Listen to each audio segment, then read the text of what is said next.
Buenos días, jóvenes.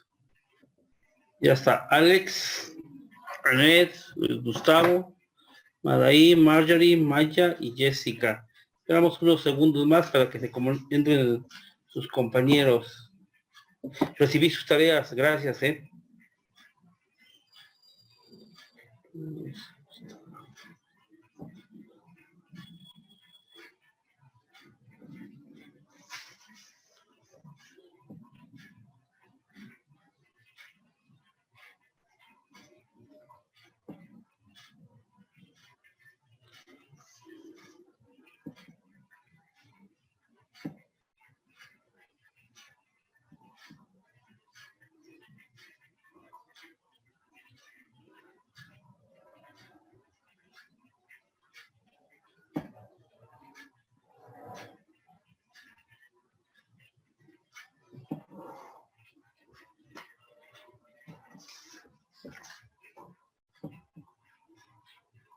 Bueno, comenzamos.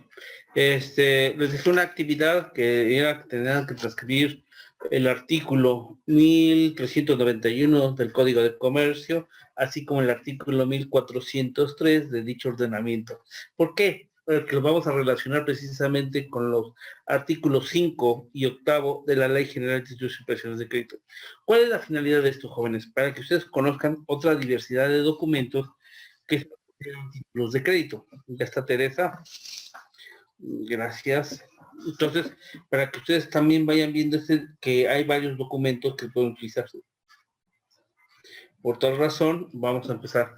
Bueno, si es tan amable, Luis Gustavo, abra usted su archivo. Le ve que ya les mandé la ley general de títulos y operaciones de crédito y el código de comercio. Por favor, Luis Gustavo, abra usted su ley general de títulos y operaciones de crédito y abrimos el artículo octavo, fracción 11ª, por favor. Y le da usted lectura.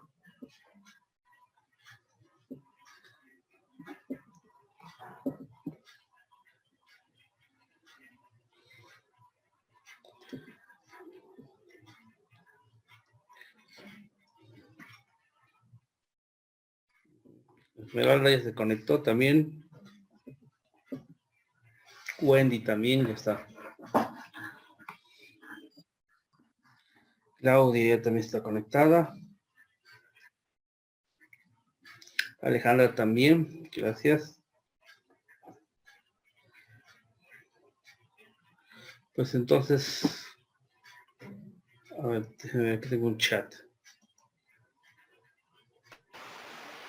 Profesor, me dijo artículo octavo, fracción primera, ¿cierto? No.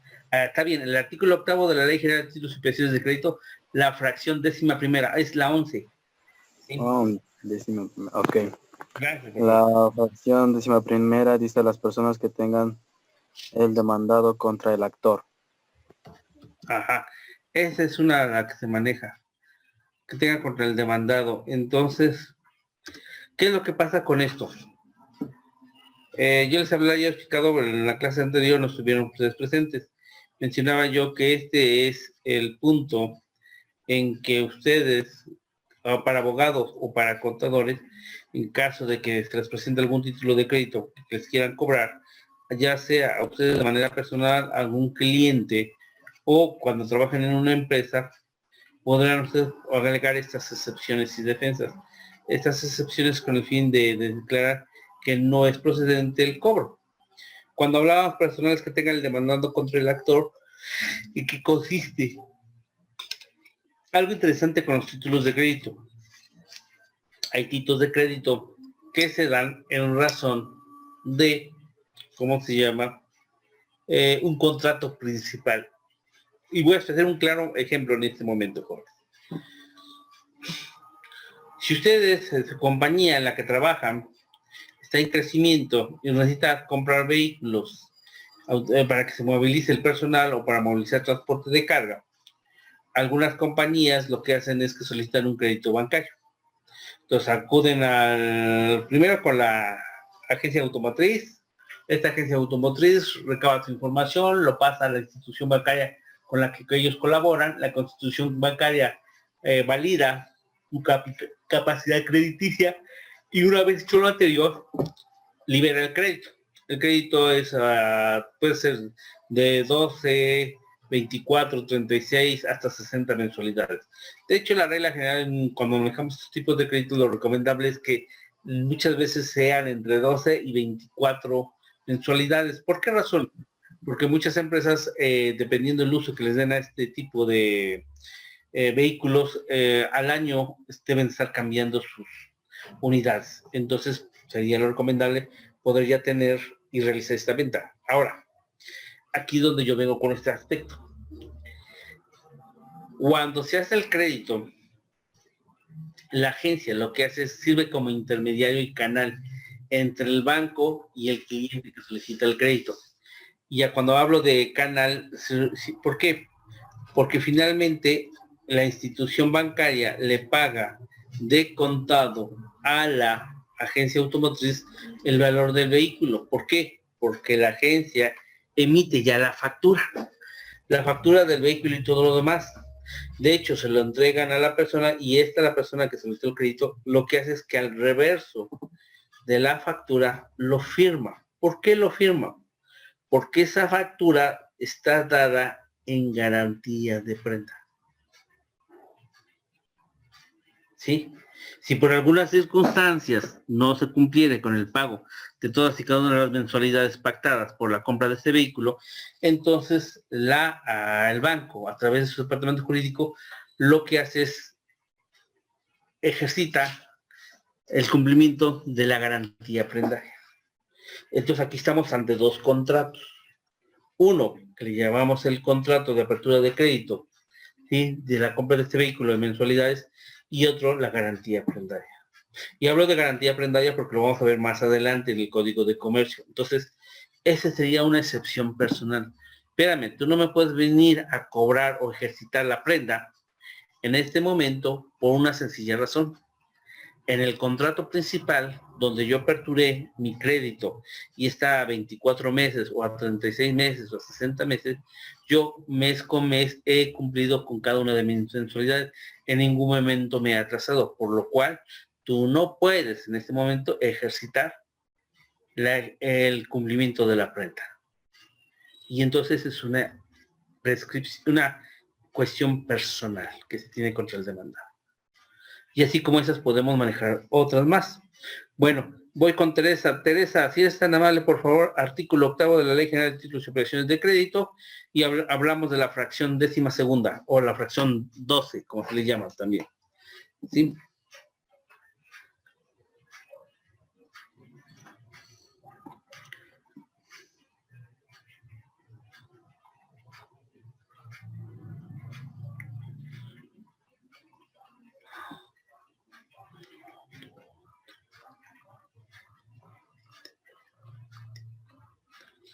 Doce.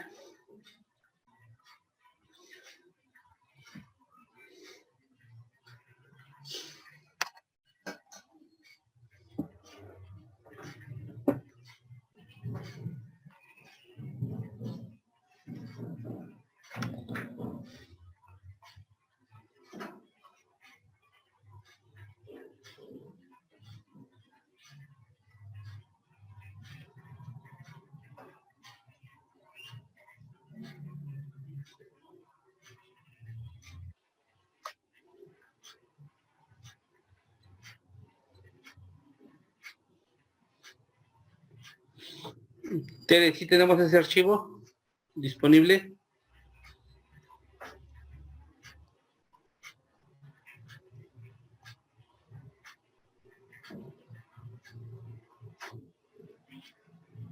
Estoy buscando mi archivo, profe. Ok, no te preocupes, está en la plataforma de Moodle, está ahí la ley, ya la subí, tanto la Ley General de Títulos y Operaciones de Crédito como la de Código de Comercio, para que ustedes lo tengan, lo están en PDF, para que ustedes lo tengan a disposición, lo abran y lo jalen de ahí directamente. Ve que nosotros trabajamos la plataforma de Moodle y también la plataforma de Zoom. Entonces ahí está.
Bueno, vamos a ver, jóvenes.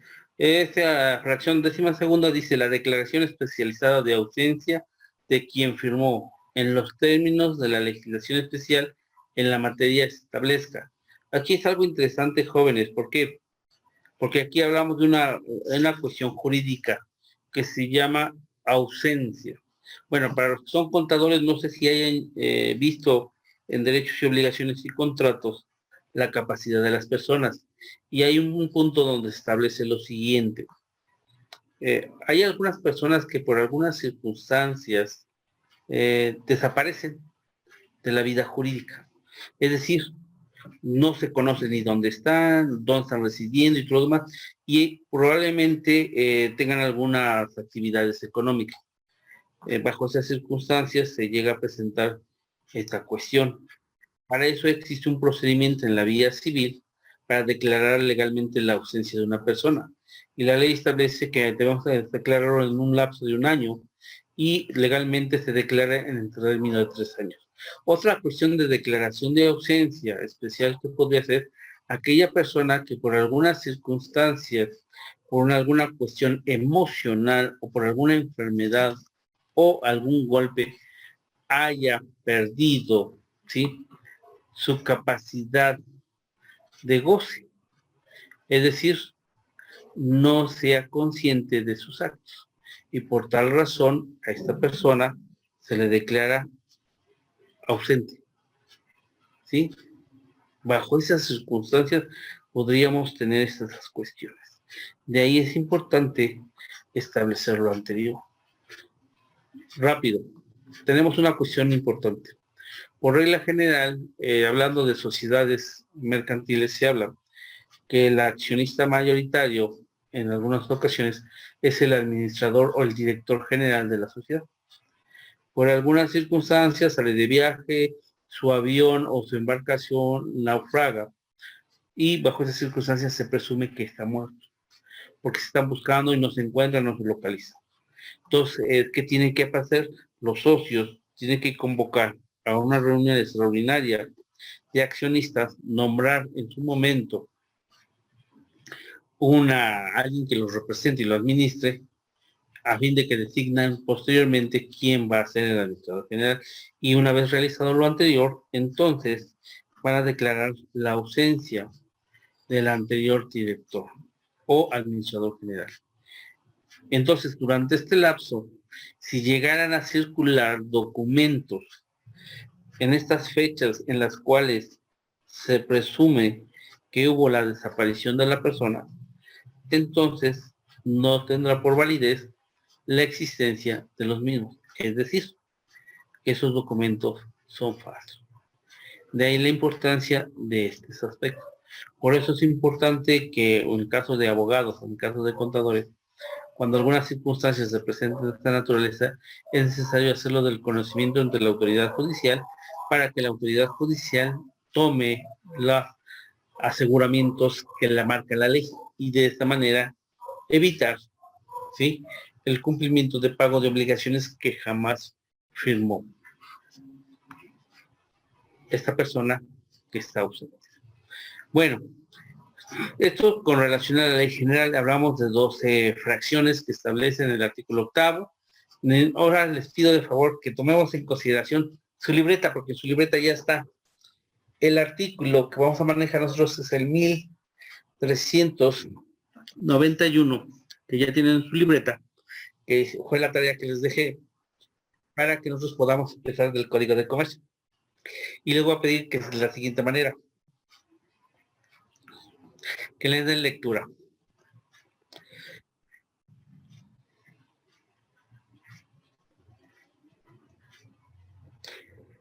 (1391), fracción primera, si es tan amable, Alejandra.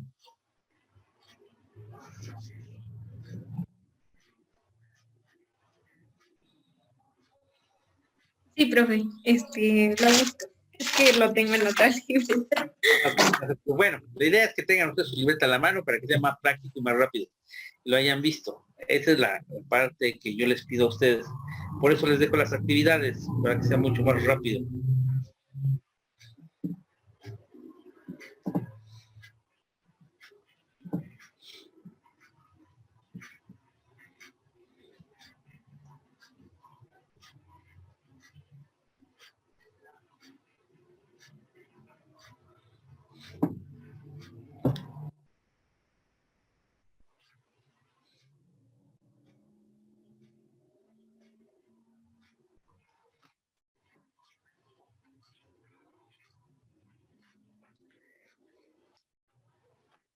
Ya. Ujú. Dice, el procedimiento ejecutivo Sí. tiene lugar cuando la demanda se funda en un documento que traiga aparejada ejecución. Ujú. Sí, la que sigue, trae para cada ejecución, fracción primera, por favor. O déjamelo ahí. Ok, ahí déjalo nomás así. Ajá. Lo dejamos ahí, espérame, voy a explicar esta parte. Gracias, Alex. Gracias por la lectura. Cuando nosotros hablamos de esta parte, yo les acuerdo que les he dicho, esto es para los abogados. O también los contadores, porque en algunas ocasiones los contadores van a manejar ciertos documentos que tengan a su mano y por lo regular el director general les va a decir, oiga, contador, ¿qué pasa con esta deuda? ¿Qué hacemos? Hay que cobrarla. Entonces ya el contador le va a decir, ¿sabe qué? Pues hay que darle los títulos al abogado, ya sea que tengan un departamento jurídico interno en la empresa o tengan aparte un despacho jurídico externo. Y entonces el contador deberá saber realizar los endosos. Y aquí voy con otra cuestión que ustedes van a aprender en la próxima sesión del próximo lunes. Cuando hablamos de endosos y qué es un endoso. Porque esa es la parte en la cual ustedes pueden transmitir el título sin que se transmita la propiedad, pero sí la acción para poder cobrar. Bueno, y entonces precisamente el juicio contributivo mercantil tiene como característica que se basa en el documento en el cual trae aparejada una obligación o un compromiso de pago. Si ustedes lo revisan con el artículo 5 de la Ley General de Operaciones, establece ciertos documentos que son, pero aquí en este artículo del 1391, nuestro Código de Comercio, nos va a mencionar a otros, incluyendo a los títulos de crédito. Bueno, voy a seguir con la fracción primera y por favor, si es tan amable, le pido a Anet que le dé lectura. Sí, profesor. Ujú. Dice fracción primera, la sentencia ejecutoriada o pasada en autoridad de cosa juzgada y la arbitrarial que sea inapelable conforme al artículo 1346, observando lo dispuesto en el 1348. Gracias, Anet, del código. Aquí hay dos cosas interesantes, chicos. Pongan mucha atención. Hablamos de una sentencia ejecutoriada. ¿Qué se entiende por una sentencia ejecutoriada? Una sentencia ejecutoriada se entiende cuando la sentencia ya no puede ser modificada por ninguna autoridad. Para los que no son abogados, voy a explicar de la siguiente manera. Tenemos un juicio, ¿sí? Un juicio ejecutivo civil, así se le llama. Un juicio ejecutivo de pesos, un juicio de arrendamiento por incumplimiento en el pago de pensiones alimenticias, quería de pensiones de arrendamiento. También podemos tener una sentencia de una pensión alimenticia, ¿sí? Entonces, aquellas sentencias donde se establezca una cantidad líquida en dinero. Ejemplo, voy a manejar el juicio de arrendamiento. Resulta ser que el inquilino dejó de pagar la renta y entonces el arrendador, el dueño de la vivienda, promovió su juicio de desalojo y terminación del contrato y el cumplimiento del pago de las pensiones rentísticas del ciudadano. Entonces, ¿cuál dice? Se le condena al demandado, al que es el inquilino, al pago de las pensiones rentísticas desde el mes de enero hasta el momento en que se ejecute esta sentencia. Y resulta ser que el juicio se radicó en enero del 2019 y se termina en febrero del 2020.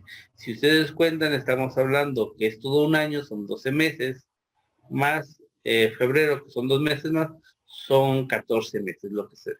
Entonces, se tiene que establecer la cantidad líquida. Y resulta ser que por mes de arrendamiento se tenía que pagar 3,000 pesos. Son 14 meses de renta por 3,000 pesos. ¿A cuánto estamos hablando? Por 10 meses sería 30,000 pesos. 4 por 3 son 12. Son 12,000 pesos. Déjeme ver, ahorita hacemos las cuentas. 14 por 3,000. 0. Serían 42,000 pesos lo que tenían que pagarle. Pero a esto le vamos a aumentar el interés, porque se establece que en caso de mora se va a cobrar un interés del 5% mensual sobre la mensualidad vencida. Entonces, pongamos esto, 42,000 pesos de sueldo principal, que le llamamos nosotros, de intereses que sean unos 18,000 pesos aproximadamente, tan más, haciendo un cálculo así, estaríamos hablando que tendríamos una cantidad líquida de 60,000 pesos.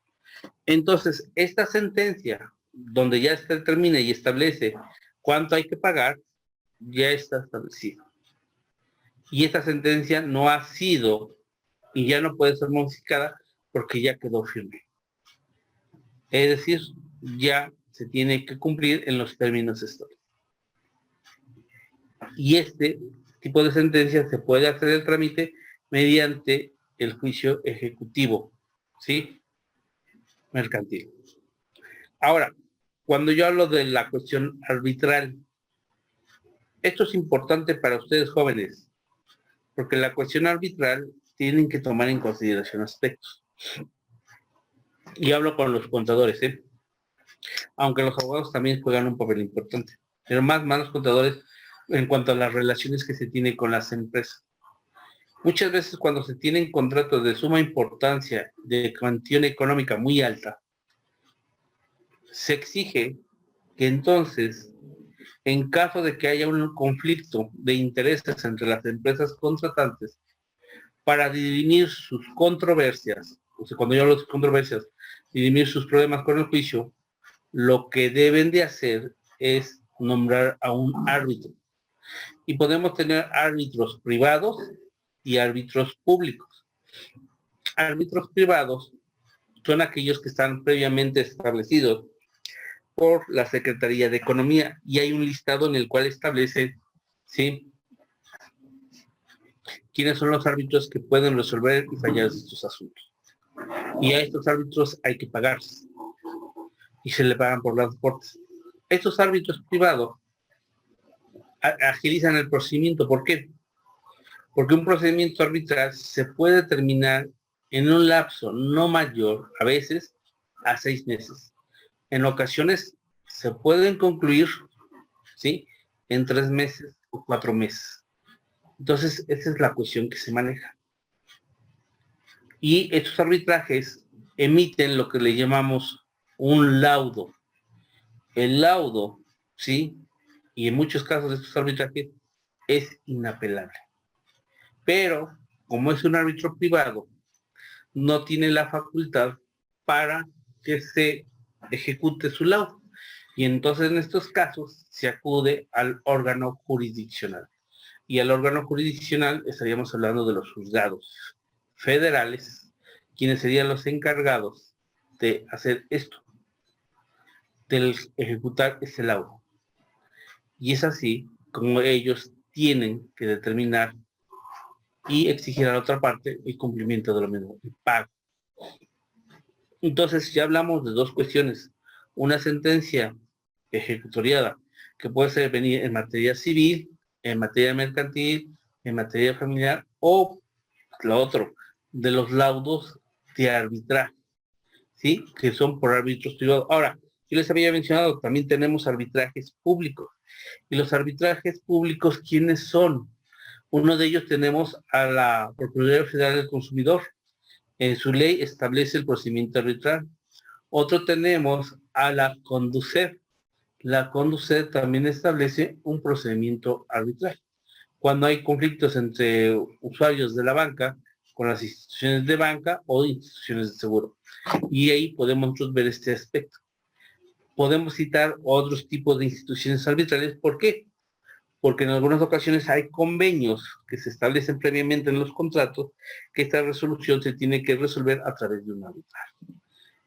Y las que se dicten para el cumplimiento hay que irnos a través del procedimiento ejecutivo. Bueno, hablamos de la segunda fracción, y para la segunda fracción, si es tan amable, Claudia, si es tan amable, por favor. Los instrumentos públicos, así como los testimonios y copias certificadas de de los mismos expidan los los federatios públicos en los que se conste una obligación exigible y líquida. Y gracias, Claudia. Aquí, ¿qué pasa? ¿Qué es un instrumento público? Aquel instrumento que se ha hecho en relación con algunas autoridades que se llaman fedatarios públicos. ¿Y cuáles son los fedatarios públicos que nosotros conocemos, chicos? Nosotros conocemos a dos grandes grupos. Uno, los notarios, y otros, que a lo mejor no es muy común, pero en materia de comercio, son los que debemos utilizar, se le llaman corredores públicos. Los corredores públicos y los notarios realizan instrumentos públicos. A estos instrumentos públicos muchas veces se les considera como actas públicas o ¿sí? Y en ellos están establecidas las obligaciones. ¿Cuáles son las obligaciones de estos instrumentos públicos? Muchos de ellos tienen como característica establecer ciertas condiciones de cumplimiento de algunas obligaciones. Voy a hacer un caso particular que a mí me tocó revisarlo y verlo. Una estación, una gasolinería, ¿sí? Para instalar una gasolinería, en esa época, cuando a mí me tocó revisar, una bomba despachadora tenía su valor aproximadamente 3 millones de pesos. Y estoy hablando de eso hace más de 8 años que me tocó ver ese asunto. Bueno, entonces esta estación de gasolinería compró 3 despachadores, es decir, 12 millones de pesos. En total era el contrato. Y para poderlo perfeccionar y todo lo demás, se hizo a través de un instrumento público, en un notario. Con ese notario se establecieron las reglas, los términos, las condiciones del crédito, cómo iban a pagarse, y también se establecieron los intereses ordinarios, los intereses moratorios, y se estableció que en caso de incumplimiento del mismo, se daría un título ejecutivo mercantil y se podría ir al cobro, así como se establecieron los términos y condiciones de los gastos judiciales. Y aquí es donde tenemos este documento. Estos documentos se pueden presentar ante una autoridad, ¿sí? Decía yo, para ejecutar el procedimiento ejecutivo y requerir del cobro, porque en el mismo se encuentra establecido la obligación, ¿sí?, de la deuda, y así como los intereses previamente pactados por las partes, y que sea líquida.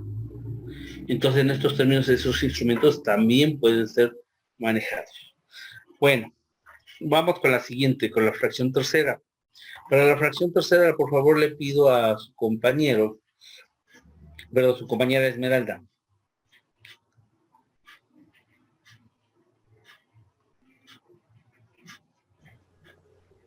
Dice la confesión judicial del deudor según el artículo 1288. Ajá. Con la confesión judicial de la... Bueno, ¿y esto de qué se trata o qué es? Suena importante este aspecto que tienen ustedes que revisar en este momento, jóvenes. ¿Por qué? Porque en materia mercantil hay unos que se llaman medios preparatorios a juicio. Estos medios preparatorios a juicio tienen como finalidad esencial cumplir con ciertos requisitos previos a irnos a un juicio ordinario mercantil o a un juicio ejecutivo mercantil. Y se maneja de la siguiente manera. Si, por ejemplo, ustedes tuvieran facturas de una persona, del deudor, es más de edad en actividades entre empresas, entre comerciantes, y nunca firmaron a ustedes un contrato donde se haya establecido la obligatoriedad de la misma, ¿sí?, en los términos en que se iban a pagar y cuáles son las condiciones. ¿Por qué? Porque muchas veces lo que pasa es que estos acuerdos se llevan a cabo entre los gerentes y estos gerentes en ocasiones no firman las facturas o los contrarrecibos con los cuales se entregan las facturas para revisión y para el pago. Entonces, lo que se tiene que hacer es, a través de un medio preparatorio a juicio, solicitar una confesión judicial, donde debe de comparecer, en este caso, el representante legal o aquella persona con quien se realizó la operación contractual del crédito, y mediante su confesión ante la autoridad, que reconozca la obligación de cada uno de los documentos que se le presente, reconozca efectivamente que es un crédito, y así como se establezca el monto del pago del crédito, fechas de pago y interés que se debe de cobrar. Si eso se establece en estos términos, entonces con ese medio preparatorio de juicio y la resolución que emite el juzgado, se tendrá ya con la finalidad de ser un título de crédito y se podrá ejercitar el juicio ejecutivo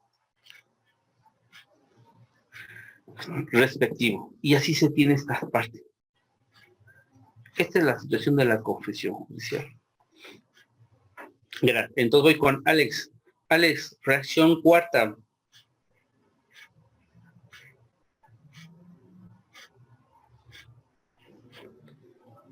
Voy, profe.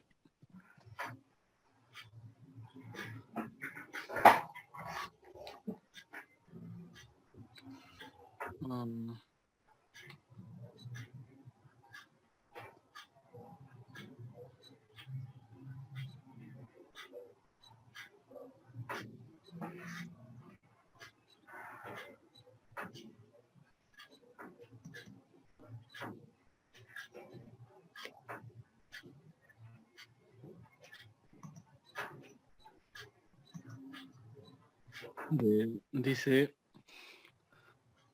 los títulos de crédito. Ajá. Y mencióname los títulos de crédito más comunes que estamos trabajando actualmente.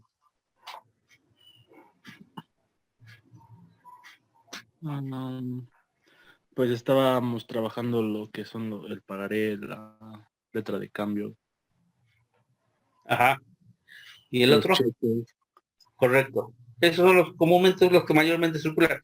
Hay una infinidad de títulos de crédito más, ¿eh? Los vamos a ir viendo más adelante. O sea, no nada más quedarnos con esto, porque nosotros consideramos que son los únicos que existen. Estos son los que más comúnmente circulan y son los que más habitualmente la gente los emplea. Por eso manejamos esta parte. Gracias, Alex. La fracción quinta de este artículo está derogada. Entonces vamos con la fracción sexta. Maraí, si es tan amable, ¿nos puede dar la lectura de la fracción sexta?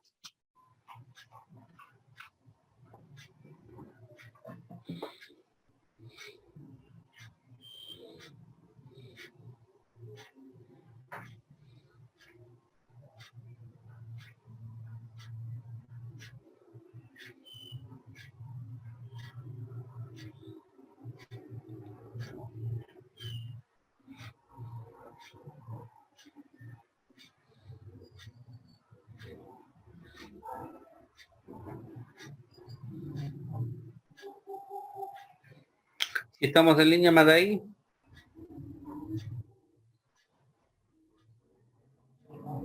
Sí, profe, disculpe, buenas tardes. Ok, sí, mira, aquí Se permite. Ajá. Se derrogue. Sí, la verdad, esa ya te dije, la fracción quinta ya no. La fracción sexta, la que sigue. Sí, profe, voy. La decisión de los peritos designados en los seguros para fijar el importe del siniestro, observándose lo prescrito en la ley de la materia. Gracias, Madaí. A ver, ¿qué va a pasar acá? Hoy en día, y esto va para más que nada los contadores, se recomienda a muchas de las empresas o negocios, dependiendo de la actividad que manejen, contraten los seguros. ¿Por qué contratan un seguro? El seguro es para garantizar en caso determinado que por alguna circunstancia hubiera algún siniestro en la empresa. Y este siniestro generaba una pérdida muy fuerte en los ingresos. Rápido. Ustedes son de una empresa y se dedican a transportar lo más práctico y común en este momento, hidrocarburos, ¿sí? Es decir, una empresa gasera. Entonces, ¿qué tienen que tener? Pues tienen que tener toda su flotilla de estos transportes asegurada. ¿Cuál es la finalidad con este seguro? Si por algunas circunstancias un autotanque de estas características lo roban, entonces la empresa hace válido su seguro y le pide a la compañía de seguros que proceda a declarar la cuantificación del siniestro y al pago del mismo. Las aseguradoras tienen un procedimiento. Primero lo que van a hacer es tratar de buscar y recuperar estas unidades, ¿sí? En caso de que no los puedan ubicar y recuperar las unidades, entonces procederán a declarar cuánto es el pago. Pero ustedes también es importante que en determinado momento puedan estar o no de acuerdo a esa determinación de que el asegurador les va a pagar. En caso de no estar de acuerdo, ustedes pueden presentar su perito, y su perito va a determinar un valor. Y bajo ese peritaje y la otra de la aseguradora van a determinar el valor correspondiente. ¿Por qué? Porque en los seguros hay muchas cláusulas que establecen ciertos requisitos y establecen los términos y condiciones bajo los cuales se van a pagar. Y de esta manera, entonces ahora sí, podrá ser debidamente exigido el cumplimiento de esto. Mucho se maneja en embarques marítimos. En embarques marítimos las cargas siempre están aseguradas. En embarques terrestres también las cargas están aseguradas, ¿sí? Por ejemplo, el caso de que nosotros tenemos las vacunas que nos están mandando de quien vienen de Inglaterra, ¿sí? Por lógica, este tipo de vacunas, y más por la mensajería DHL, que es la que transportadora, vienen con un contrato de seguro. En caso de pérdida, robo o extravío o destrucción de la mercancía, la aseguradora entrará a pagar. Entonces, es sumamente importante. ¿Y cómo se va a pagar? A través de presentando la póliza donde se estableció la contratación del servicio de transporte y que viene incluido ahí una cláusula de este seguro. Entonces, esto es importantísimo, ¿eh? Esto antes no estaba contemplado en la ley. ¿Por qué? Porque había un procedimiento especial y ese procedimiento nosotros teníamos que tramitarlo ante la Comisión Nacional de Seguros y Fianzas. Esta Comisión Nacional de Seguros y Fianzas hay un procedimiento administrativo en el cual se tiene que realizar, llevar y finalizar. Hoy en día, de cierta manera, lo podemos realizar con ellos, pero también ejecutar a través de los juicios ejecutivos. Bueno, vamos con Marjorie. Marjorie, si es tan amable la fracción séptima. Sí, las facturas, cuentas corrientes y cualesquier otros contratos de comercio firmados y reconocidos judicialmente por el deudor. Gracias, Marjorie. Qué bueno, aquí hablamos de esta cuestión, jóvenes. Y hablo de los contadores. ¿Qué es una factura? ¿Qué es una cuenta corriente? Y otro tipo de contratos de comercio firmados y reconocidos judicialmente con el deudor. Regresando con lo que estaba yo mencionando a ustedes, en lo que manejábamos de la fracción tercera. El Código de Comercio, junto con la Ley General de Precios de Crédito, establece medios preparatorios a juicio. Y uno de ellos, esos medios preparatorios a juicio, es requerir al deudor que haga un reconocimiento judicial. Aquí ya no es reconocimiento, ya no es confesional, sino es un reconocimiento judicial del contenido del valor económico en cada una de las facturas que se hayan presentado.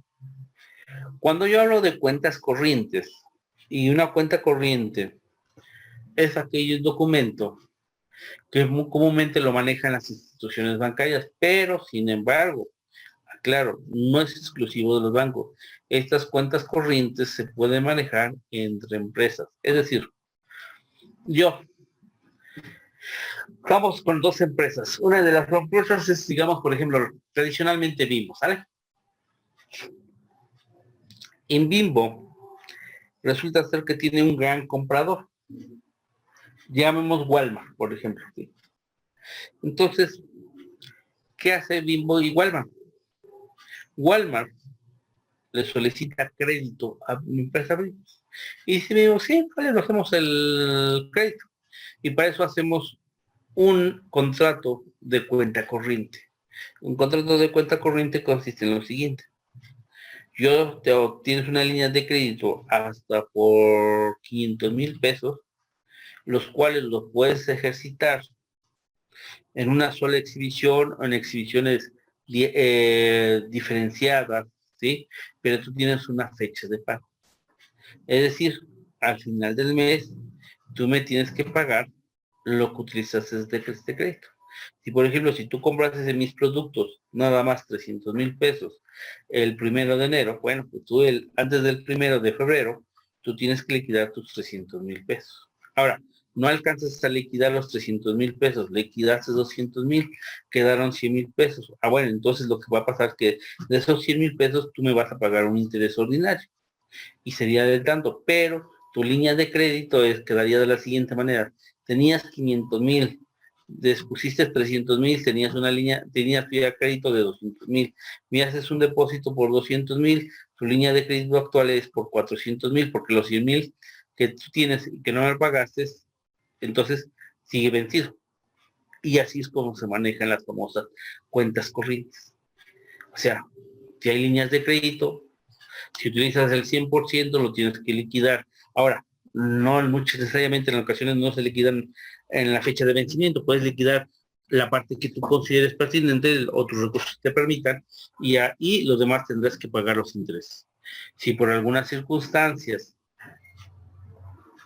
esta cuestión ya no se cumpliere, entonces es necesario acudir ante una autoridad judicial y exigir precisamente el reconocimiento de estas facturas, de estos contratos, y de esta manera, una vez hecho ante esto, ante el juez correspondiente, esta resolución que se emita podrá ser llevado ya ante un tribunal. En el caso de Puebla Capital tenemos tribunales mercantiles ya especializados. Bueno.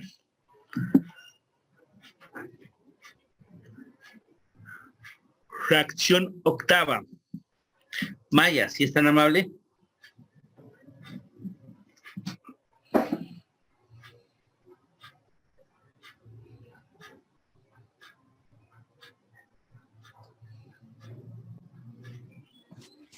Sí, profesor. ¿Me podría repetir, por favor? Es que no lo Sí, escuché la bien. fracción octava del artículo 1391 del Código de Comercio, Maya. Sí, profesor, gracias. Los convenios celebrados en los procedimientos conciliatorios tramitados ante la Procuraduría Federal del Consumidor o ante la Comisión Nacional para la Protección y Defensa de los Usuarios de Servicios Financieros, así como los laudos arbitrales que éstas limitan. Gracias, es correcto.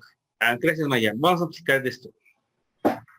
Ustedes han oído hablar siempre de Profeco, la Procuraduría Federal del Consumidor. Bueno, esta dependencia federal, porque es una dependencia federal, y tenemos su Ley Federal de Protección al Consumidor, tiene como característica y naturaleza intervenir entre las acciones del proveedor y el consumidor. Hipotéticamente, vamos a irnos sobre materia inmobiliaria, que también la Profeco conoce en algunos casos. Resulta ser que compran una casa y resulta ser que la casa la compraron a través de un crédito hipotecario. Y resulta ser que la casa presenta ciertos daños en el funcionamiento, en el sistema hidráulico y eléctrico. Y esta casa no ha cumplido el plazo de un año. ¿Por qué? Porque muchas veces la materia de inmobiliaria se establecen los siguientes principios. Cuando se entrega una vivienda y esta vivienda tiene una garantía por lo regular de un año. Esta garantía en cuanto a vicios o defectos ocultos en el inmueble. Cuando esto sucede, ¿sí? Antes de este año, lo que pasa es que el que está habitando, el que tiene el derecho de esa vivienda, puede acudir ante la Profeco y exigir la reparación de todos estos vicios ocultos en el inmueble sin ninguna, y aclaro, sin ningún cargo al consumidor, siempre y cuando que los mismos no se hayan cometido por negligencia de este último. O sea, por el mal uso, o sea, situaciones de estos. Entonces, ¿qué pasa? Se llega el consumidor, quien es el propietario de la vivienda, llega en este caso la constructora, llega también la inmobiliaria que se encargó de vender, porque ahí está la inmobiliaria y la constructora, son los dos. Y la inmobiliaria dice, sabes que yo comparezco, pero la responsabilidad es exclusivamente de la constructora, porque la constructora tiene un seguro y la aseguradora tiene que hacer cumplimiento de este contrato por estos vicios ocultos. Bueno, así es como se presenta. Pero en estos casos viene otra situación.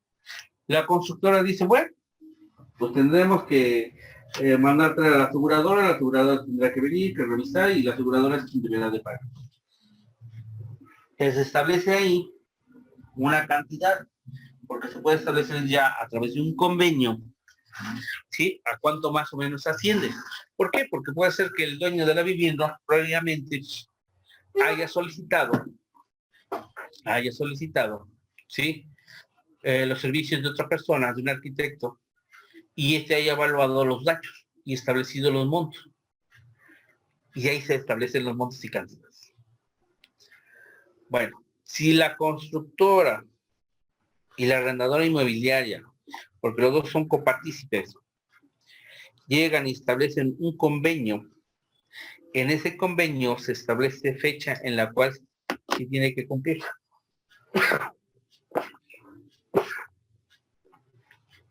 La obligación de todos y cada uno de los términos de las cláusulas pactadas. Por eso aquí es importante que en los convenios chicos, si ustedes como abogados vayan, o los contadores que también pueden ir en determinado momento, es necesario que en esos convenios se establezca la cantidad líquida, o sea, cuánto es lo que se tiene que pagar, se tiene que establecer fecha de pago, y se tiene que establecer que en caso de incumplimiento por el deudor en la fecha establecida, se generará un interés, y establecer un interés mensual a cierta cantidad establecida. Es necesario fijarlo. Si ustedes no lo pactan o no lo fijan, la autoridad muchas veces va a pactar el interés legal. Y se acuerdan que ya habíamos hablado que ¿cuál es el interés legal? Entonces, bajo estos términos, si llegada la fecha del cumplimiento del convenio, la constructora y la inmobiliaria no dieron cumplimiento al mismo, entonces, ¿qué hay que hacer? En ese momento hay que solicitarle a la autoridad que es la Profeco, se expida copia certificada del convenio de fecha tal y se inicia el procedimiento administrativo por infracciones a la ley. Es decir, a nosotros nos entregan ese convenio certificado, y con ese convenio certificado por esta Procuraduría acudimos a un tribunal ya mercantil y presentamos nuestro juicio ejecutivo, independientemente del procedimiento administrativo que se siga en su contra. Voy con la Conducef. La Conducef es el organismo público a nivel federal que se encarga de resolver todas aquellas controversias que susciten entre los cuentavientes, sí, los bancos y los aseguradoras con sus asegurados. Y en estos casos, si también había un problema, por ejemplo, en el caso particular, que estaba yo oyendo la noticia de que Banco Azteca abrió una familia, abrió su cuenta de ahorros, entonces sus hijos fueron depositando mes por mes, pero con la pandemia desafortunadamente ya no hubo ingresos y ya no pudieron depositar mes con mes sus ahorros de estos muchachos. Durante el lapso que duró, Banco Azteca les cobró una comisión de 70 pesos mensuales. Resulta ser que pasaron cierto determinado tiempo y esa comisión se lo fue cargando de la cuenta de ahorros. ¿Qué pasó con eso? Entonces ya esta cuenta lo había dejado en cero. ¿Qué pasó? Podrían llegar al arreglo de que tanto el representante legal de Banco Azteca y los papás, quienes aperturaron la cuenta, quienes son los representantes porque son menores, acuden a la Conducef manda a traer a las partes, llegan a un arreglo, firman un convenio, y en el convenio es que se hace la devolución de todos los cargos que se ha hecho, ¿sí? Y se establece fecha y término en la que se debe hacer.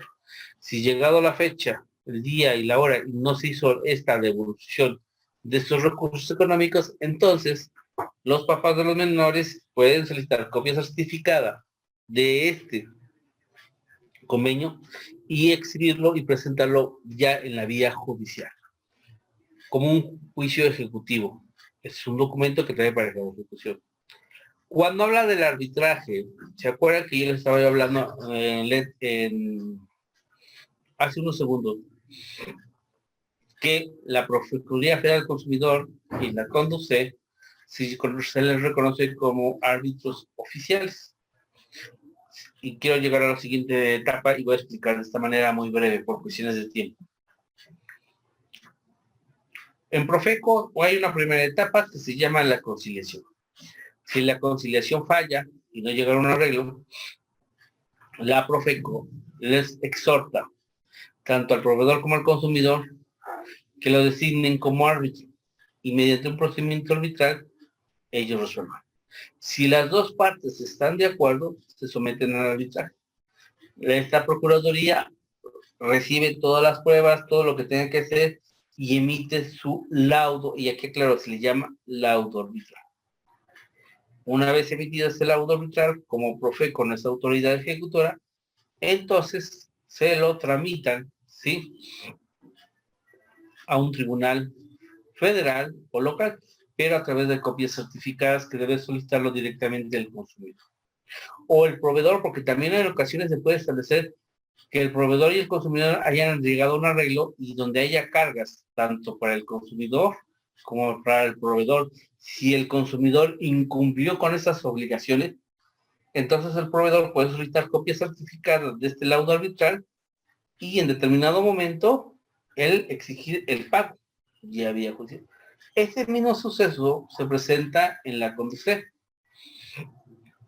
Hay una etapa de conciliación que se realiza entre el cuentaviente y la institución bancaria. Si no llegan a un arreglo, la CONDUCE deja salvo los derechos de las partes, pero antes de hacerlo eso también les solicita que lo designen como árbitro, para que ellos entren como arbitraje y emitan su laudo arbitral. Y así es como lo que estamos hablando en este momento.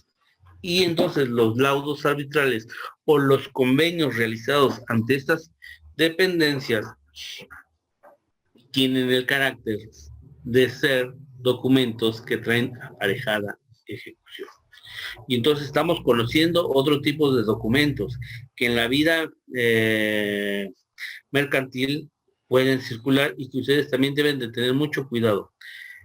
Bueno, voy con la fracción novena y hablamos precisamente de Wendy. Wendy.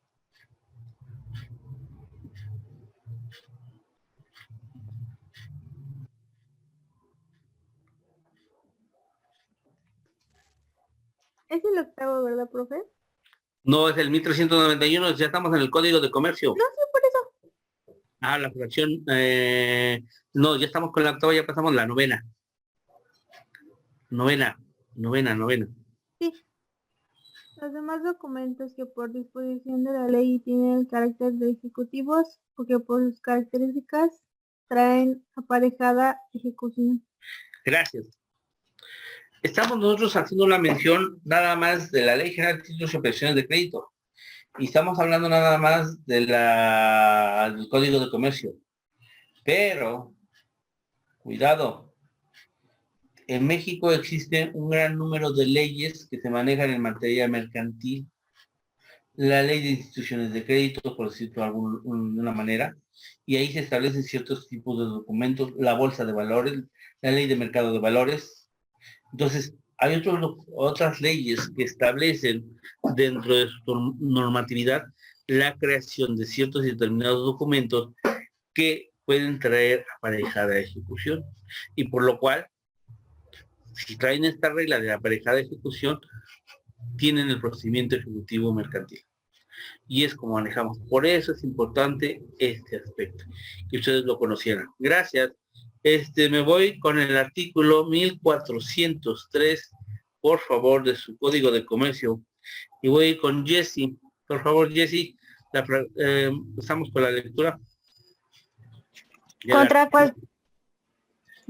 cualquier otro documento mercantil que traiga aparejado ejecución, son admisibles los siguientes excepciones. Gracias, hasta ahí, Jessy. Gracias, Jessy. ¿Por qué hablamos de esto? Y hablamos de las excepciones, jóvenes. Recuérdense que el artículo octavo que la Ley General de Títulos y Operaciones de Crédito nos habla de las excepciones. Bueno, pues esas excepciones que están establecidas en ese artículo octavo, también podemos aplicar estas excepciones que establece el artículo 1403 del Código de Comercio. Y vamos a empezar con una de ellas. Eladio no tiene audio.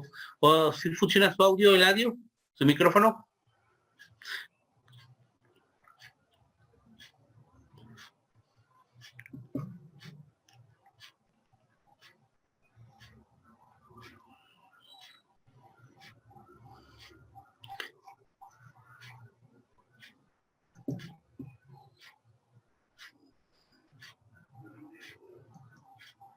Bueno, parece que no. Voy con... ¿Sí es amable, Luis Gustavo? El 1403, fracción primera. Punto número 1, falsedad del título o del contrato contenido en él. Gracias. Fíjese que aquí tenemos esta siguiente situación. Habla de la falsedad del título o del contrato contenido en él. Recuérdense que nosotros ya hablamos de contratos. Hay contratos que traen aparejada de ejecución. Y cuando hablamos de la falsedad del título, ¿qué quiere decir con la falsedad?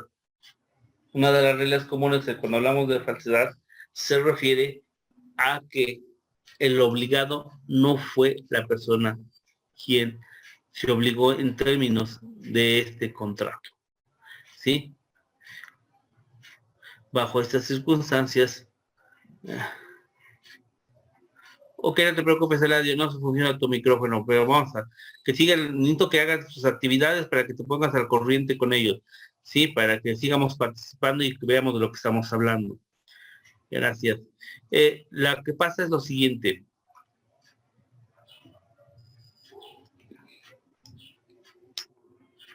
Que una persona se le obligue al cumplimiento de una obligación contraída en un contrato cuando esta persona no fue quien legalmente lo suscribió o quien realmente lo realizó. ¿Sí? Y bajo esas circunstancias, entonces se puede alegar una falsedad del título. Un caso, por ejemplo, es comúnmente que una persona dice ha celebrado un contrato un día determinado, un mes y un año en el cual esta persona, por circunstancias de trabajo o por circunstancias de enfermedad, no se encontraba en el lugar donde se suscribió o se supone haber suscrito este título de crédito y este documento. Entonces, esto se tiene que alegar en el juicio como una excepción y se tiene que demostrar con pruebas documentales, muchas de las ocasiones se recomienda, y con testimonios. Fracción segunda del 1403. Teresa, por favor.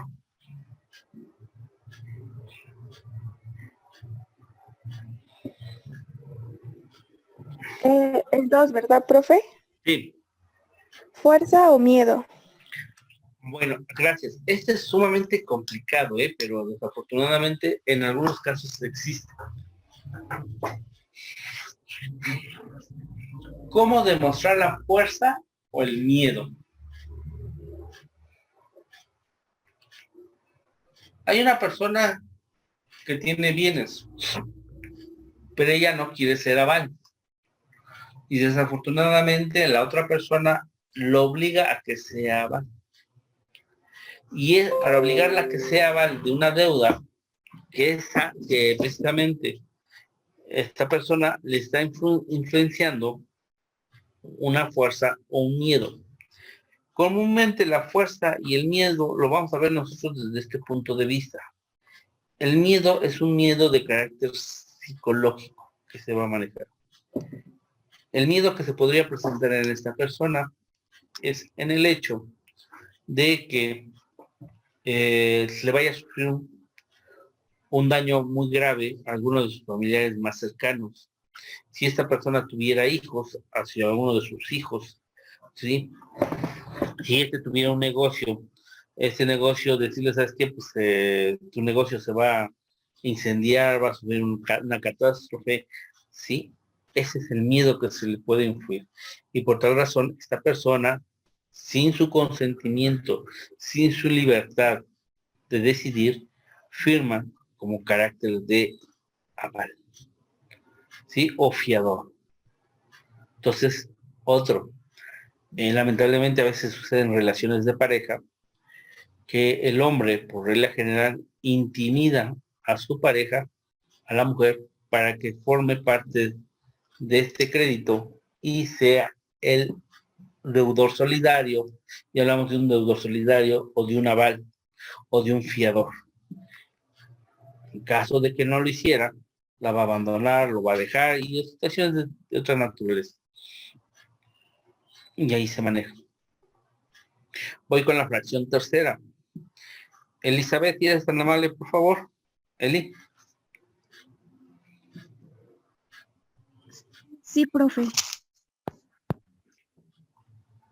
Prescripción o caducidad del título. Gracias, Eli. Entonces vamos a manejar esto. Recuerde que ya la Ley General de Títulos y Operaciones, en el artículo 8, precisamente maneja la prescripción y la caducidad. Yo les había dicho, la regla principal, de un título, de un juicio ejecutivo, radica en que el documento, con la sola presentación ante el tribunal, se hace obligatorio para la otra parte el cumplimiento del mismo. Es decir, no tenemos que demostrar previamente de dónde proviene, ¿sí?, ese crédito. Es decir,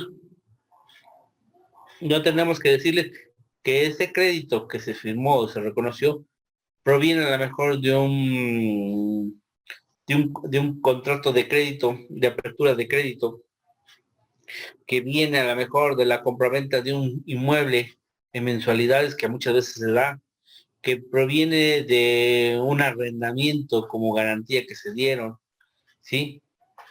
Salvo, y aquí viene una excepción, ¿se acuerdan que les dije en la clase pasada?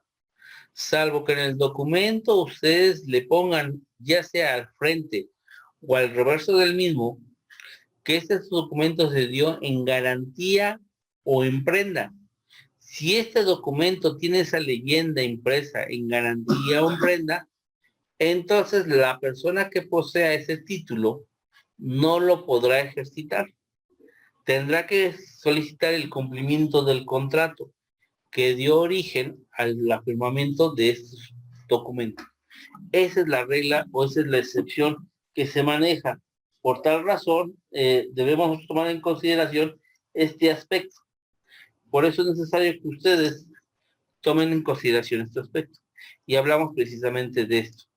Ahora, la prescripción radica en que la ley es muy clara y dice que después de la expedición y la fecha en la que se debe de cumplir el cumplimiento de la obligación pactada en este documento, tiene un lapso de 3 años para presentarse ante el Tribunal Judicial, siempre y cuando este documento haya sido presentado para su protesto.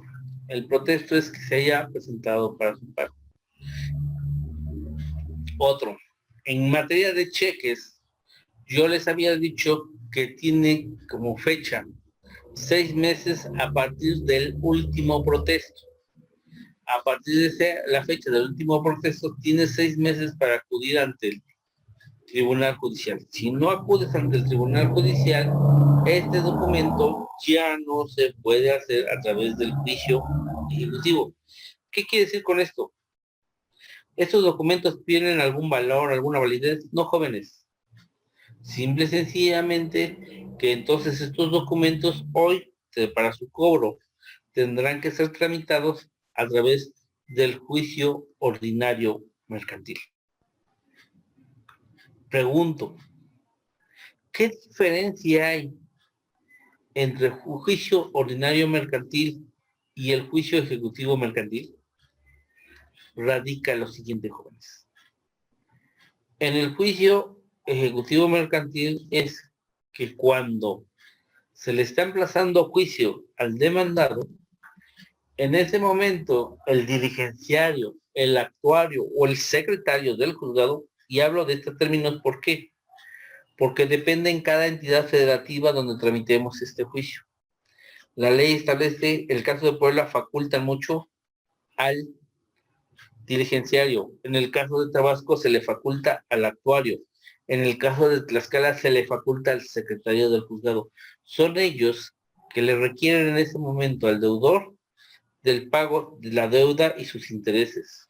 Si el deudor dice que en ese momento no tiene recursos para pagarlo, en este momento el abogado del juzgado le cede el derecho al actor, y el actor es quien señala los bienes que se van a embargar, que son propiedad del deudor, o se supone que son propiedad del deudor, para garantizar el cumplimiento de la obligación. Ese es el juicio ejecutivo mercantil. Es decir, en ese juicio ejecutivo mercantil hay un embargo. Un embargo que sirve para garantizar el cumplimiento de las obligaciones. En el juicio ordinario mercantil, no, jóvenes.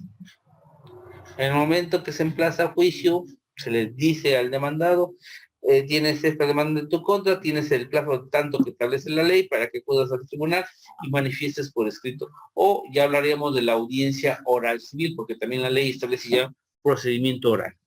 Y bajo esos términos se establece, pero no hay embargo.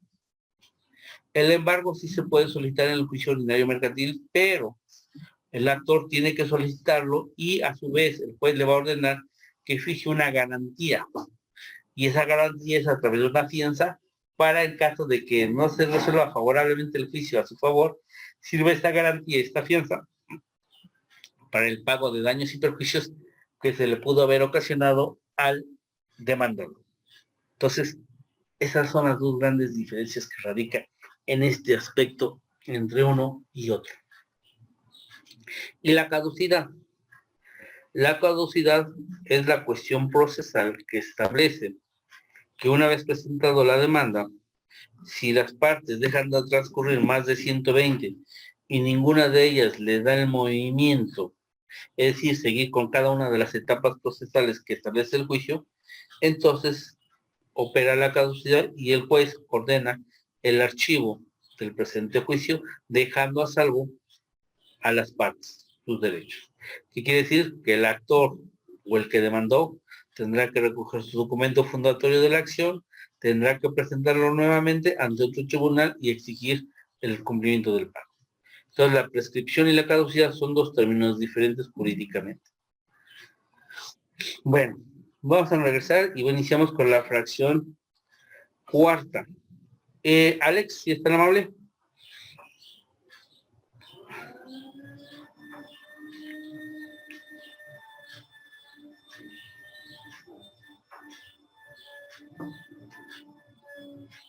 ¿Qué está en línea, Alex?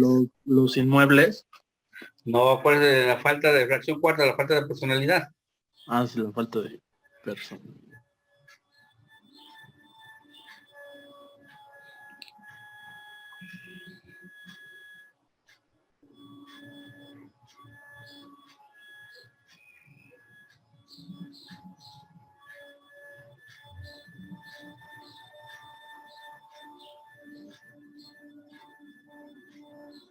Sí, Alex, la fracción cuarta que nos dice.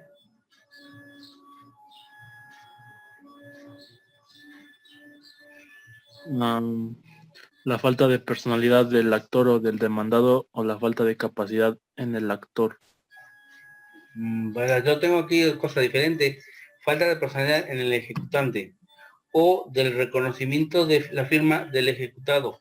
En los casos en que ese reconocimiento es necesario. Exactamente, eso es lo que yo quiero. Y aquí tendríamos que ver, ya hablábamos un poco de falta de personalidad en ese aspecto. ¿Puedes darnos un ejemplo? Se lo agradezco.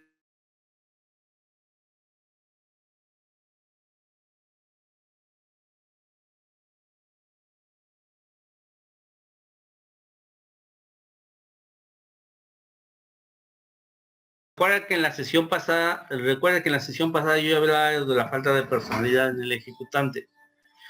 ¿Cuál podría ser esa falta de reconocimiento en la firma del ejecutado? ¿Qué podría ser? Un ejemplo.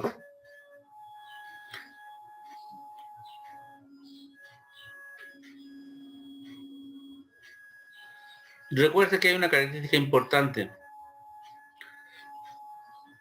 En los contratos o en los títulos de créditos que establezcan relaciones comerciales o actos mercantiles, cuando hablamos de personas morales, por ley establece exclusivamente que los que podrán firmar a nombre de la empresa son aquellas personas que en términos del acta constitutiva estén facultados para hacerlo.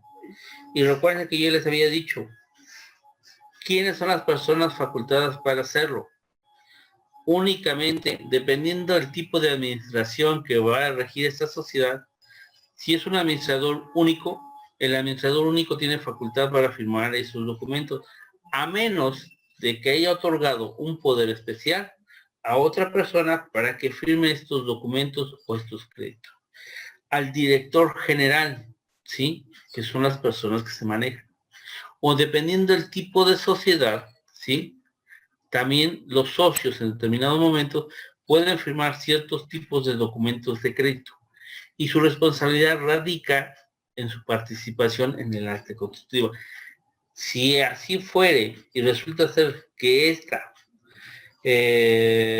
títulos son firmados por otra persona que no corresponde, que por ley está facultada para el cumplimiento de esta obligación, se debe de entender entonces que no tiene personalidad para que haber firmado estos documentos. Caso a la inversa también.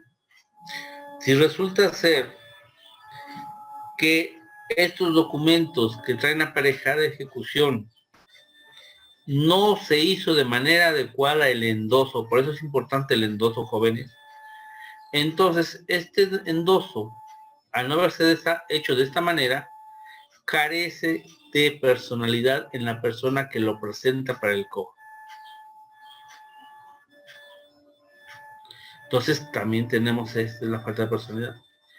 En cuanto hablamos del reconocimiento de la firma del ejecutado, ¿qué pasa? Que el ejecutado dice, ¿sabes qué? Momento, no es mi firma. Yo no firmé, yo no soy responsable. ¿Sí? ¿Por qué? Porque aquí vienen dos características que ustedes tienen que tomar en consideraciones. Hay créditos personales y créditos de las empresas.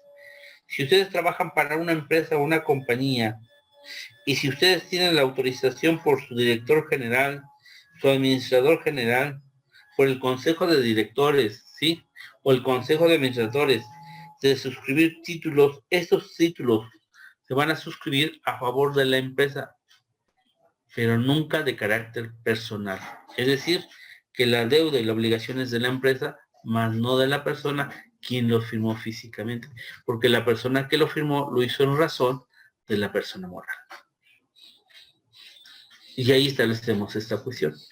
Y nos dice la otra parte, que dice, en los casos que ese reconocimiento es necesario. ¿Se acuerdan que hablábamos de la confesión judicial, el reconocimiento de contenido y firma, y hablamos de otros tipos de reconocimientos que establece la ley? Y son los medios preparatorios a juicio. Si resulta ser que en estos medios preparatorios a juicio, a la persona que se le requiera que haga suyo y reconozca la deuda contraída en los documentos que se le presentan, manifestara que no son suyos, la firma, que mucho menos reconoce la deuda que se establece en ellos, entonces ese documento, con esa certificación que se haga, no tendrá el carácter de un título ejecutivo, por tal razón no podrá ser el medio del juicio ejecutivo mercantil para su cobro. Bueno, voy con el siguiente. Anet, si es tan amable, por favor. La fracción quinta.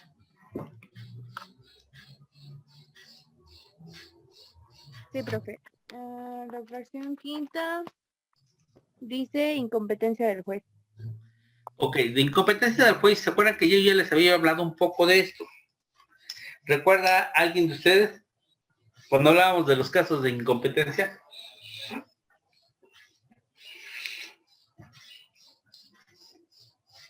El término incompetencia, recuerden, no se pierda de vista, es que el juez a quien se le presenta la demanda no es competente para conocer de ese asunto, por razón de cuantía, por razón de territorio, ¿sí? Por razón de grado, que se maneja también, no es competente. O por razón de materia. Pregunto a los abogados, porque los contadores esto casi no lo ven ustedes, pero a los abogados. ¿Ya llevaron la materia de teoría general del proceso? Ya, profesor. Ya. Bueno, hay un libro que nosotros manejamos mucho y que les recomendamos que lo lean, de Gómez Lara Cipriano o José Ovalle Favela, de teoría general del proceso, y ahí hablamos de la competencia. ¿Qué es la competencia por territorio? ¿Qué es la competencia por cuantía? ¿Qué es la competencia por grado? ¿Sí? Y por materia. Son cuatro competencias que se podrían aplicar aquí en el caso de declarar la incompetencia del juez. Cuando yo hablaba por la competencia de cuantía, recuérdense y quede bien precisado en este aspecto, radica en que un tribunal no es competente de este juicio en razón al monto que se está demandando. En el caso que yo les explicaba en el caso de Puebla. En el caso de Puebla tenemos juzgados municipales. No en los 217 municipios, sino en algunos municipios cuentan con su juzgado municipal. Y este juzgado municipal podrá conocer de un juicio ejecutivo mercantil dependiendo de la demanda en la que se le esté reclamando al deudor. Si este monto no rebasa esta cantidad establecida en la ley orgánica del Poder Judicial del Estado de Puebla para ser particular, entonces el juez municipal conocerá este asunto. Si la cuantía, el monto económico, por eso cuantía y monto económico es similar, rebasa de lo establecido en la ley, entonces este juez municipal no conoce de este asunto, el competente se declara incompetente y el que debe de conocer es el juez de primera instancia en un distrito judicial. Eso es por cuantía. Por territorio. Recuerden que ya les habíamos hablado en la Ley General de Títulos y Operaciones de Crédito, les dije, si el documento que se suscribió para el cumplimiento del mismo se establece una fecha en un lugar determinado, es decir, si firmamos un contrato de apertura de cuenta corriente y ese contrato resulta ser que la empresa está en su sede en Guadalajara y se hizo la operación en Puebla y resulta ser que el contrato se estableció que serán competentes los tribunales del estado de Jalisco, entonces este juicio se tendrá que tramitar en Jalisco y no en Puebla. Si lo tramitan en Puebla, el juez se va a declarar incompetente por razón de territorio y ya no. Es competencia de los tribunales del estado de Jalisco y no de Puebla, porque en su contrato así se estableció. Ese es por territorio. ¿Sí? Por grado. Se establece siempre el inferior y el superior. Y vamos a manejarlo lo mismo. Este por grado se maneja en iguales circunstancias cuando manejamos de que este tipo de juicio ejecutivo mercantil por cuestión de grado son competentes los juzgados federales, es decir, el juzgado de distrito. Deben de conocer el juicio. Sin embargo, en términos del artículo 104, fracción segunda de nuestra Constitución, hay una competencia subrogada, donde se establece que los juzgados estatales de las entidades federativas podrán conocer de este tipo de juicio. Y ahí estamos por grado. Por materia, que ustedes lleguen y presenten el juicio, este juicio ejecutivo mercantil en un juzgado, ¿sí? Que es en materia familiar. No es competente. Que presenten en un juzgado de materia penal, no es competente. Ah, pero ustedes presentan su demanda en un juzgado o un distrito que le llamamos mixto. Ahí sí es competente. ¿Por qué es mixto? Porque este juzgado mixto, y en algunas regiones de Toya del estado de Puebla, el juzgado mixto conoce de asuntos civiles, mercantiles y familiares. Hoy materia penal ya no estaba incluido. ¿Por qué? Porque hoy ya tenemos las casas de justicia. Y entonces a esto nos referimos nosotros con lo que se llama la incompetencia del juez. Entonces, aquí es como se tiene que tomar en consideración estos aspectos, jóvenes. Ya está. Gracias. Claudia, fracción sexta, por favor. Pago o compensación. Ajá. ¿Qué es el pago o qué es la compensación? ¿Quién me quiere explicar, jóvenes? Ya hablábamos del pago y la compensación.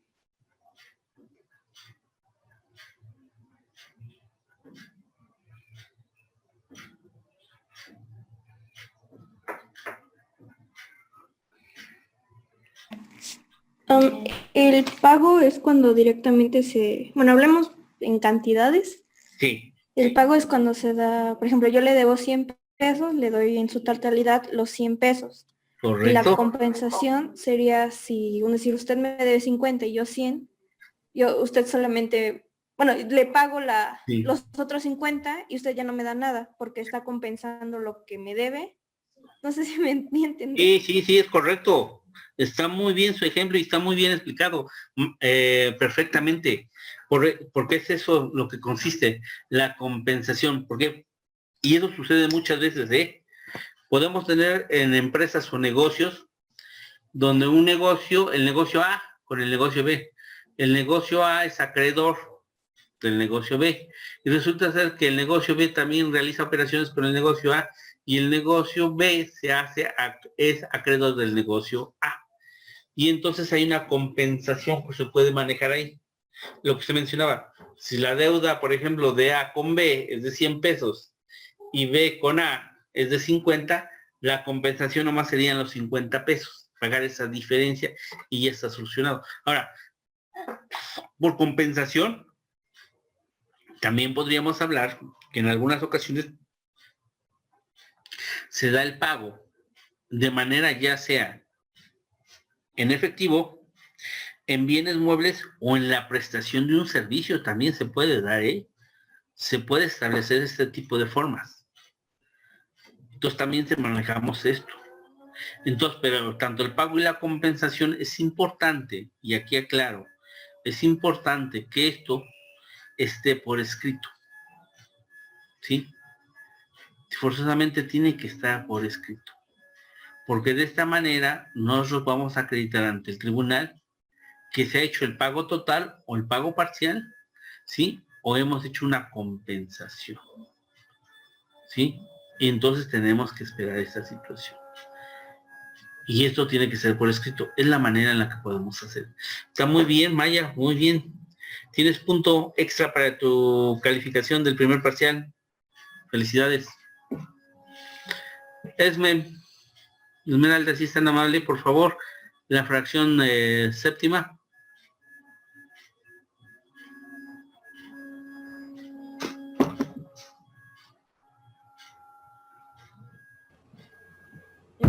Remisión o quita. A la remisión y quita. Recuerden que nosotros también ya habíamos hablado de remisión y quita. Precisamente también aquí es algo interesante que ustedes no deben de perder de vista. La remisión y la quita es precisamente que ustedes pueden hacer abonos parciales al crédito que se tienen. Es más, aclaro, aquí viene una regla interesante. Si ustedes tienen una línea de crédito a 30 días y resulta ser que ustedes tienen un recurso económico por parte del negocio en la empresa, pueden hacer su pago, no del total, pero sí pueden hacer un abono. ¿Sí? La ley en ningún momento prohíbe que se hagan abonos antes de la llegada de la fecha del vencimiento. Entonces ustedes pueden hacerlo, entonces ustedes hacen ese abono o esa quita parcial de la deuda que tienen contraída. Y esto es recomendable, les había dicho a ustedes que debe hacerse en el documento en el cual está contraído la obligación. ¿Qué quiero decir? ¿Sabes qué? Te solicité mercancía, te expidió la factura, salió la factura, pero la factura no te la entregué porque la factura la tengo en mi poder. Hasta que no me pagues, te entrego la factura. Ah, no te preocupes, mira, ¿sabes qué? Te debo de la factura 30,000 pesos. Se va a pagar al día a fin de mes, es decir, el 30 de enero.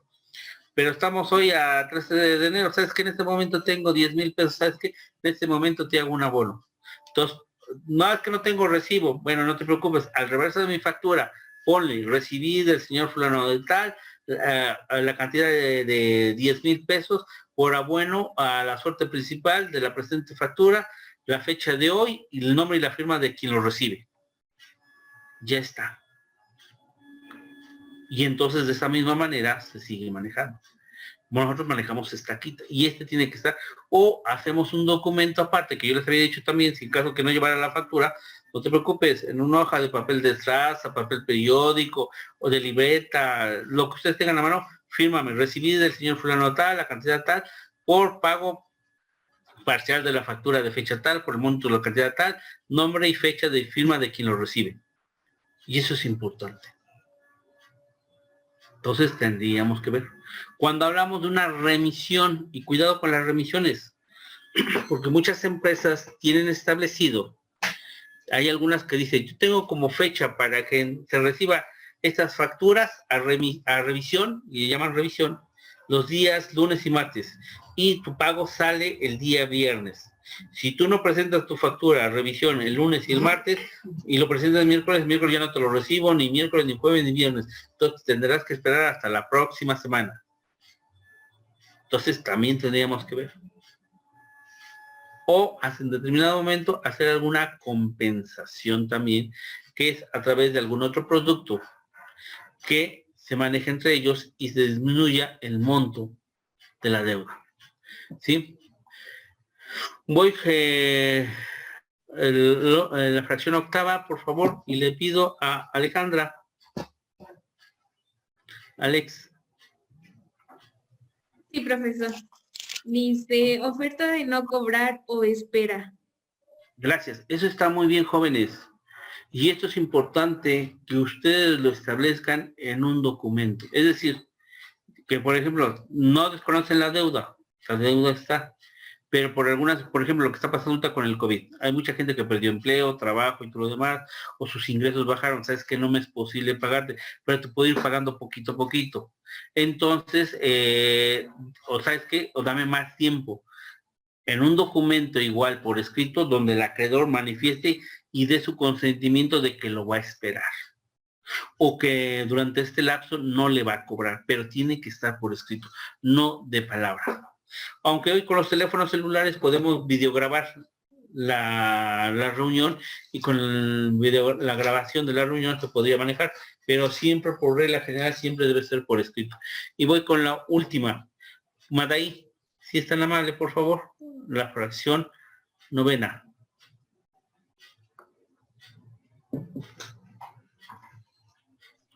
Es que tenía problemas con su internet. Que no te preocupes, no, gracias Alex, a veces pasa así. Entonces, si tiene, Maya, si es tan amable, la novena. Novación de contrato. Ajá. ¿También leo el otro párrafo o solo? No, déjame así, nada más. Con eso terminamos. Novación de contrato. Para ustedes que son contadores no es un término jurídico no conocible. Para sus compañeros que son abogados, la novación de contrato es esto. Hacer un nuevo contrato que deje sin efecto el anterior contrato donde se estableció las deudas. Caso particular, el ejemplo que estamos manejando por el COVID. Si por alguna circunstancia ustedes ya no pueden cumplir con el pago del contrato primero que formaron, en este momento pueden llegar las partes a un acuerdo nuevo y en ese acuerdo tienen que establecer un nuevo contrato. Eso se llama la novación, donde se establezcan los términos y condiciones del cumplimiento del mismo. Y por tal razón, entonces se deja sin efecto el otro contrato. Eso es lo que se maneja. Y eso es la novación. Por eso, en el párrafo que dice las excepciones comprendidas desde la fracción cuarta a la novena solo serán admisibles en juicio ejecutivo si se fundaren en prueba documental. Es decir, esto tiene que estar por escrito. Bueno, jóvenes, Hoy miércoles ya terminamos nuestra sesión del día de hoy. Estos artículos eran sumamente importantes que se los explicara y a través de ejemplos para que ustedes conocieran los alcances que te pueden llegar a ellos. Y en el caso de que estén como acreedores o como deudores, sepan la manera de cómo trabajarlo.